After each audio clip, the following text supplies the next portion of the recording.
করে নির্বাচনকে বাধাগ্রস্ত করতে চায়, তারা নির্বাচন থেকে সরে আসার পায়তারা করছে এবং বাংলাদেশ জাতীয়তাবাদী দলের নেতাকর্মীদের সাথে ইচ্ছাকৃতভাবে গন্ডগোল বাঁধিয়ে তারা অনাকাঙ্ক্ষিত পরিস্থিতি তৈরি করতে চায়, যেরকম পরিস্থিতি আমরা শেরপুরে দেখেছি। আমরা শান্তিপূর্ণ জনগণ, আমাদের দল শান্তিপূর্ণ, আমাদের দলের চেয়ারম্যান শান্তির কথা বলছেন, আমাদের যারা ভোট দিবেন তারাও শান্তিপূর্ণ জনগণ।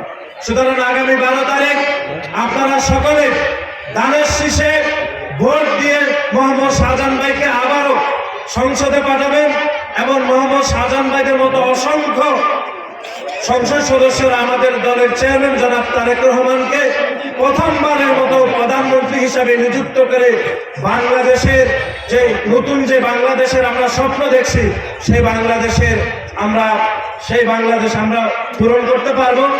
এই বলে আমি বৃহত্তর নোয়াখালী জামাত জীবনে কোনোদিন প্রতিদ্বন্দ্বিতাই করতে পারে না অতীতে, তারা এখন নাকি 6টি আসন পেয়ে যাবে। তারা আজকে